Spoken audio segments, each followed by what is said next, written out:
کتاب کا نام مکتوبات فقیہ الامہ، حضرت مفتی محمود حسن صاحب گنگوہی رحمہ اللہ۔ ان کو سالکین طالبین نے جو اپنے حالات لکھے اور حضرت کی طرف سے جوابات گئے وہ اس میں نقل کیے گئے ہیں۔ باب اصلاح النفس یہ بیان چل رہا تھا۔ تکبر کا علاج ہے۔ جواب: باسم سبحانہ وتعالی، محترمی زید احترام، السلام علیکم ورحمۃ اللہ وبرکاتہ۔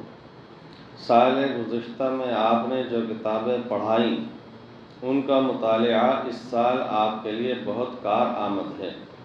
اللہ تعالیٰ مدد فرمائے، اللہ تعالیٰ آپ کے مدرسے میں سکون دے اور سب حضرات سر جوڑ کر دین کی خدمت انجام دیں اخلاص کے ساتھ۔ اسی میں حق تعالیٰ کی رضا ہے جو کہ مقصود اصلی ہے۔ ہر شخص اپنے عیوب و ذنوب، اپنے عیبوں اور گناہوں پر غور کر کے اپنی اصلاح میں لگ جائے۔ دوسروں کے عیوب و ذنوب سے آنکھیں بند کر لے۔ حدیث شریف میں اس شخص کو بہت اچھا بتایا گیا ہے جو دوسروں کے عیبوں سے اندھا ہو اور اپنے عیبوں پر نظر رکھے۔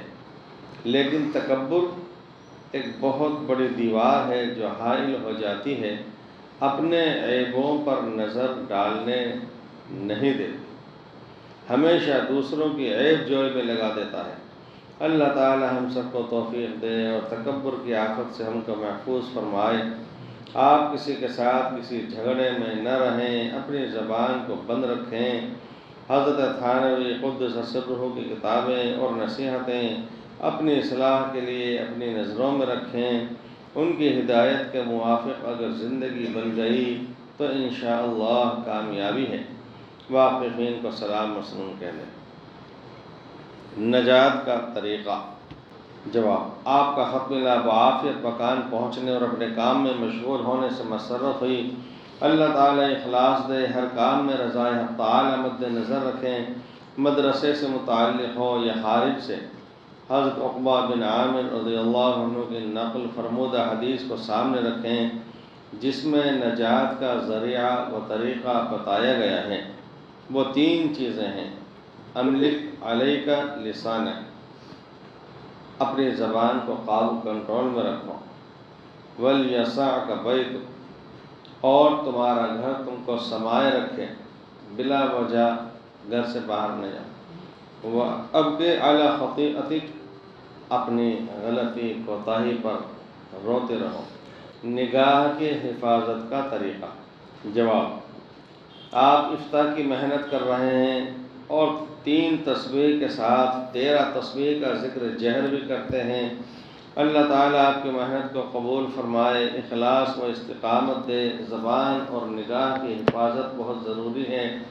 اگر کوئی ذکر زبان پر جاری کر لیں، مثلا کلمہ طیبہ، استغفار یا درود شریف کہ ہر وقت پڑھا کریں، زبان اس سے مانوس ہو جائے، پھر بیکار باتوں میں مشغول نہیں ہوں گے۔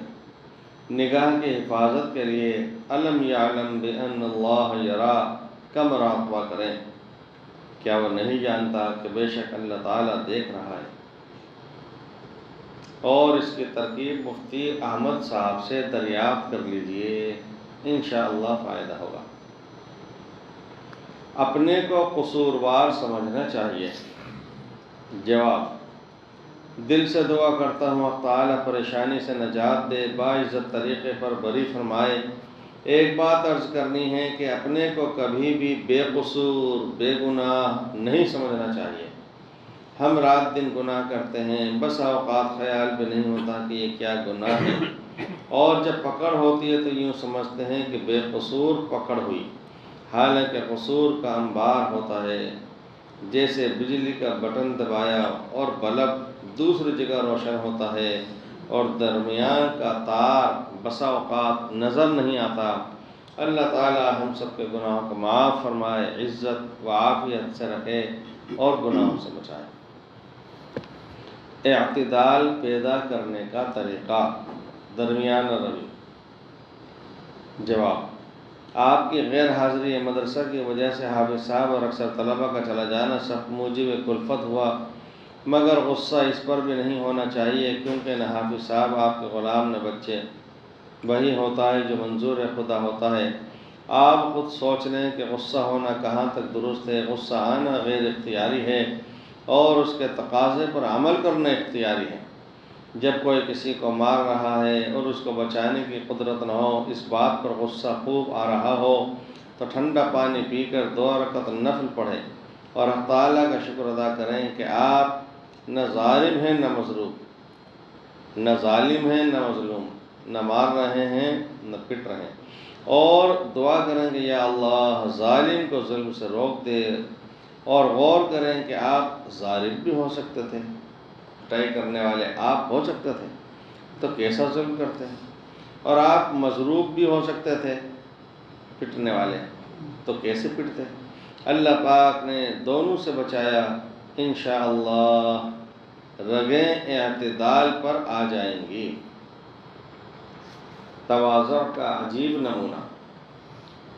جواب: میں بہت نادم و شرمندہ ہوں کہ آپ نے کئی مرتبہ حکم نامہ بھیجا اور میں تعمیر ارشاد کرتے ہوئے حاضر نہیں ہو سکا۔ یہاں کی مصروفیات کا اندازہ اس سے کیجئے کہ عید کے بعد جھنجھانا، گنگو، سہارنپور جانے کا معمول تھا مگر نہیں جا سکا۔ مہمان کافی مقدار میں ٹھہرے ہوئے تھے۔ شوال کے اخیر میں گنگو گیا، اس طرح کہ نماز فجر پڑھ کر یہاں سے چلا اور نماز ظہر یہیں آ کر ادا کی۔ بقیہ اعزاء رجال و نساء یہیں آ کر ملاقات کر گئے۔ سہارنپور، دہلی، کلکتہ کے احباب یہیں آ کر مل لیے، مگر آپ کا حال ایسا ہے جیسے دریا کے ایک کنارے پر کھڑے ہوں، اس کو تو دیکھ رہے ہیں لیکن دوسرے کنارے کا کیا حال وہ نظروں سے غائب ہے۔ آپ کو اپنا اور اپنے مدرسے کا تو حال معلوم ہے، اس غریب ناکارہ کا کیا حال معلوم کہ کتنی چیزوں میں الجھا ہوا ہے۔ بظاہر تو معاملہ اس کے خلاف ہے۔ جو آپ نے سوچا وہ یہ کہ کشمیر کے خطۂ پاک میں اس سیاہکار گنہگار کا کیا کام جن سے پرانا وعدہ ہے، اس کو پورا کرنے کے لیے تعطیل ذی الحجہ میں جانا ہے۔ پھر خداوند تعالیٰ کو جب منظور ہوگا تو ملاقات ہو جائے گی۔ اس گنہگار کے مواعظ ملفوظات بیکار ہیں، وہ قابل اشاعت نہیں بلکہ قابل اذاعت ہیں، مگر اس ناکارہ کی سنوائی نہیں ہوتی، اس لیے وہ چھپ جاتے ہیں۔ قلق بھی ہوتا ہے۔ اہل خانہ کو سلام و دعا۔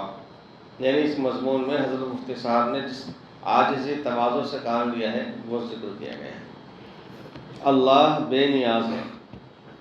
جواب: آپ کی کسب پرسی اور علوم عربیہ کی مشغولی سے تہی دامنی پر بہت قلق ہے۔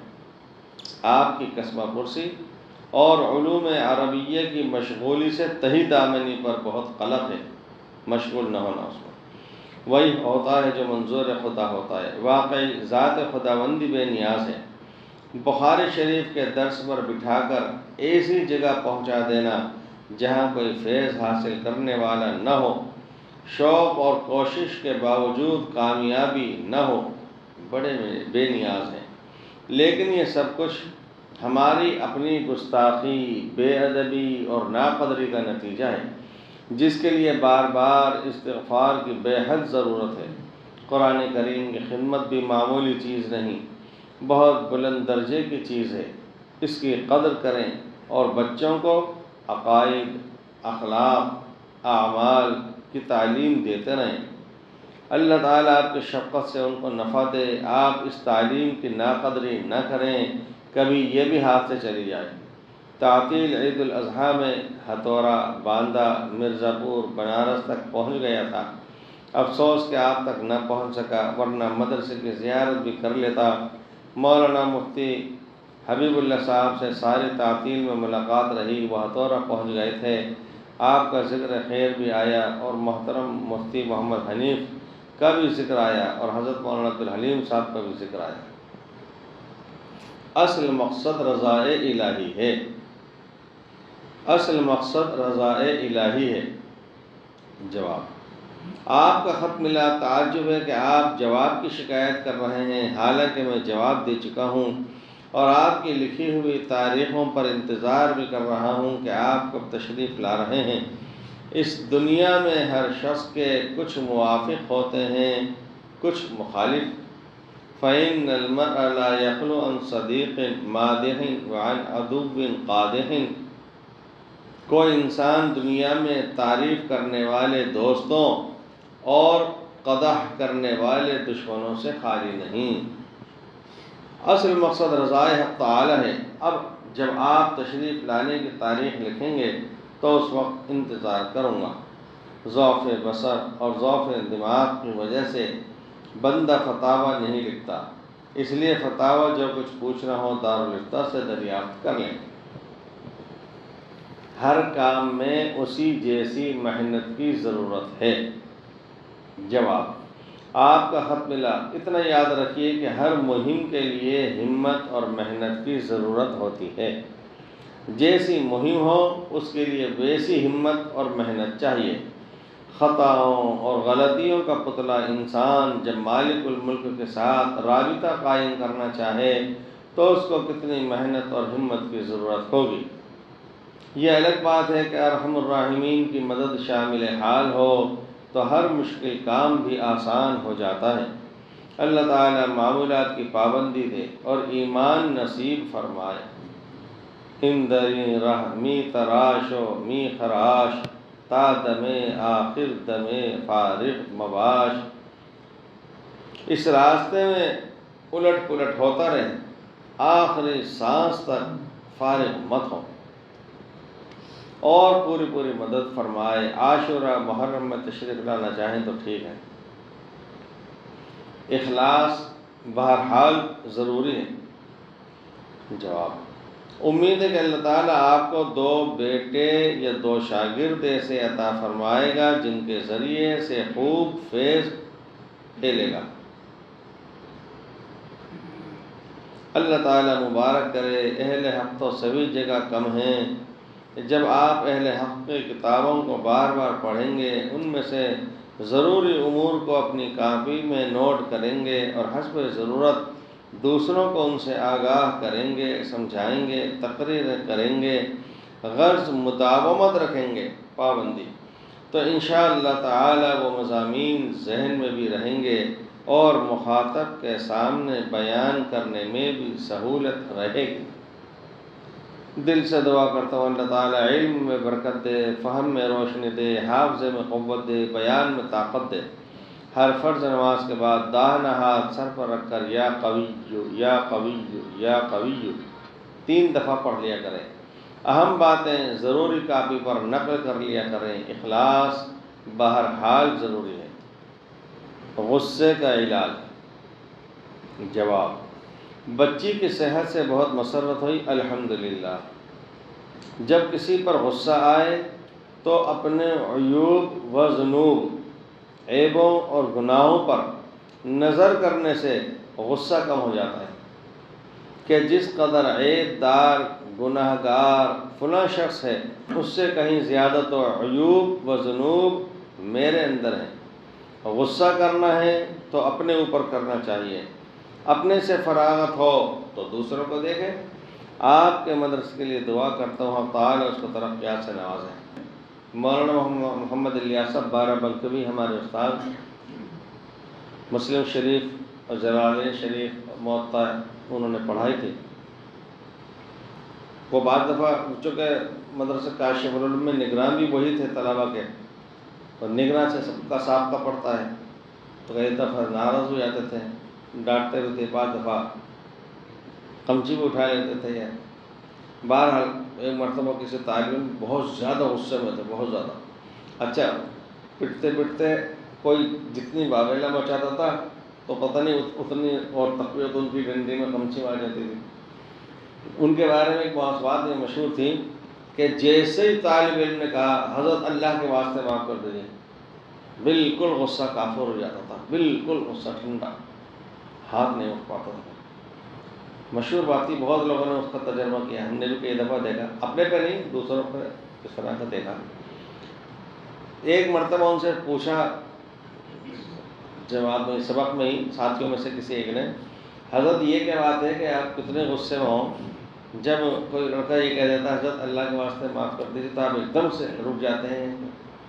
تو وہ آنکھوں میں آنسو آ گئے، کہنے لگے مجھے یہ بات یاد آ جاتی ہے کہ میدان محشر میں بھی گناہ گار کھڑا ہوا ہوں گا، اس وقت میں مجھے اللہ تعالیٰ کی طرف سے معافی کی ضرورت ہوگی۔ بچی کے غصے کا علاج، بخشش محض اللہ کے فضل سے ہوگی، بخشش محض اللہ کے فضل سے ہوگی۔ جواب، گرامی نامہ ملا، آپ غور کریں حق تعالی کہ آپ پر کس قدر رحمت و نعمت ہے، آپ کو اپنے مخصوص مقبول بندوں کی محبت معیت ساتھ عطا فرمائے۔ اگر آپ پر خصوصی فضل نہ فرماتے تو حضرت شیخ الحدیث حضرت مولانا یوسف، حضرت مولانا عبید اللہ رحمۃ اللہ علیہم اجمعین سے وابستہ نہ فرماتے۔ تقدیر ازلی کی کسی کو خبر نہیں، تقدیر سے متاثر ہو کر طاعات اور عبادات کی توفیق بھی اسی کا فضل ہے۔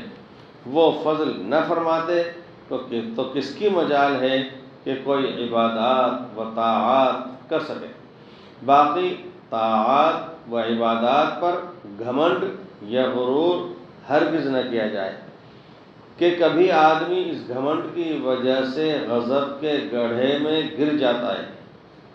حضرت شیخ نور اللہ مرقدہ نے آپ کو دو صاحبوں کا نام بتایا، ایک اللہ تعالیٰ کے یہاں جا چکے، دوسرے تو موجود ہیں۔ اس ناکارہ کے سیاہ کار کے پاس تشریف لانا چاہیں تو اس سے کیا انکار ہے؟ سچی توبہ۔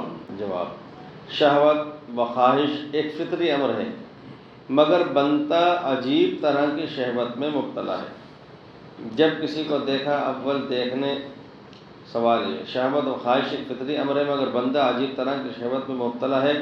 جب کسی کو دیکھا اول دیکھنے اور دیکھتے رہنے کی خواہش، پھر دوبارہ دیکھنے کی آرزو، بلکہ بار بار دیکھنے اور ملاقات کے جذبات اتنے قوی کہ اس کے لیے موقع محل کی تلاش، دیکھنے کے بعد چھونے کی خواہش وغیرہ وغیرہ۔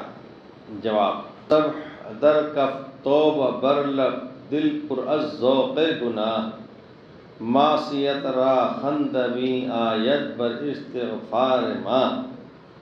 یعنی ہاتھ میں تصویر اور ہونٹوں پر توبہ اور دل ذوق گناہ سے لبریز، معصیت گناہ کو ہماری ایسی توبہ پر ہنسی آتی ہے، ہمارے استغفار، ہماری توبہ پر ہمارے گناہوں کو بھی ہنسی آتی ہے کہ کیسا استغفار کر رہا ہے۔ اپنی توبہ کا تو حال یہ ہے، اگر گریہ بخشت بمانت درست کے پیمان ماں بے ثباتست و سست، اگر آپ جو گریہ و زاری عطا فرمائیں وہ درست ہے کہ ہمارا عہد و پیمان تو کمزور اور سست ہے۔ ترک معمولات پر تنبیہ اور علاج غفلت۔ دست بستہ عرض ہے کہ عدم خط و کتابت کی معذرت چاہتا ہوں، تقریباً 1 سال سے آپ کی خیریت نہیں مل سکی کیونکہ آپ سفر میں تھے۔ اس وقت عجیب حالت یہ ہے کہ ذکر بالکل نہیں ہو پاتا ہے، جب سے طبیعت خراب ہوئی تھی بڑی کوشش کے باوجود بھی نہیں ہو پاتا۔ جواب، آپ کا خط ملا، دماغ پر زور ڈال کر سوچا کہ کون بزرگ ہیں جن کا شاہانہ خط ہے، الحمدللہ کہ یاد آ گیا۔ ذکر و معمولات کے چھوٹ جانے سے بہت قلق ہوا۔ بیماری تو خیر عذر ہے، لیکن صحت و قوت کے بعد بھی اگر ذکر نہ کیا جائے تو طبیعت کو بعد ہوتا چلا جاتا ہے، طبیعت ذکر سے دور ہوتی چلی جاتی ہے، پھر اس کے پیچھے آدمی بھاگتا ہے تب بھی ہاتھ آنا مشکل ہے۔ ماشاءاللہ آپ کے حالات یہ ہیں کہ سارا بوجھ میرے سر پر رکھ دیا کہ میں دیوبند بھی نہیں تھا، سفر میں تھا۔ آپ تازہ غسل کر کے 2 رکعت صلاۃ توبہ کی نیت سے پڑھیں، پھر توبہ استغفار کر لیں، پھر دعا مانگیں کہ یا اللہ میری غفلت اور کوتاہی کو معاف فرما اور اپنے ذکر سے محروم نہ فرما، توفیق عطا فرما، بغیر تیری توفیق کے کچھ نہیں ہوتا۔ اس کے بعد پھر ذکر شروع کر دیں اور ایسی پابندی کریں کہ جس دن ذکر نہ ہو اس دن کھانا نہ کھائیں کہ بغیر ذکر کے کھانا نہیں کھاؤں گا۔ اللہ پاک مدد فرمائے۔ اللہم صلی علی سیدنا مولانا شفیعنا حبیبنا محمد وبارک وسلم۔ یا ربنا و یا سیدنا و یا مولانا و یا غایت رحمتنا و یا خالق انفسنا ظلمنا انفسنا وإن لم تغفر لنا وترحمنا لنكونن من الخاسرين۔ اللهم احسن عاقبتنا في الأمور كلها وأجرنا من خزي الدنيا وعذاب الآخرة۔ اللهم اشف عاهاتنا واقض حاجاتنا واستر عوراتنا وآمن روعاتنا۔ اللهم إنا نعوذ بك من البرص والجنون والجذام ومن سيء الأسقام۔ رب ارحمهما كما ربياني صغيرا۔ اللهم إنا نسألك الهدى والتقى والعفاف والغنى۔ اللهم إنا نسألك العفو والعافية والمعافاة الدائمة في الدين والدنيا والآخرة۔ ربنا تقبل منا إنك أنت السميع العليم وتب علينا إنك أنت التواب الرحيم برحمتك يا أرحم الراحمين۔ حضرت شیخ زکریا رحمۃ اللہ علیہ کی مجلسوں میں، ان کے گفتگو میں زبان بہت سادہ استعمال ہوتی تھی، بہت سلیس۔ حضرت مفتی محمود حسن گنگوئی رحمۃ اللہ علیہ باوجود خالص علمی شخصیت ہونے کے ان کے زبان اور بیان میں بہت ہی سادگی تسہیل ہے۔ ان کے مکتوبات میں، مواعظ میں بہت سہولت ہے، ہر شخص بآسانی سمجھ سکتا ہے۔ وہ دقیق مضامین، الفاظ اختیار نہیں کرتے۔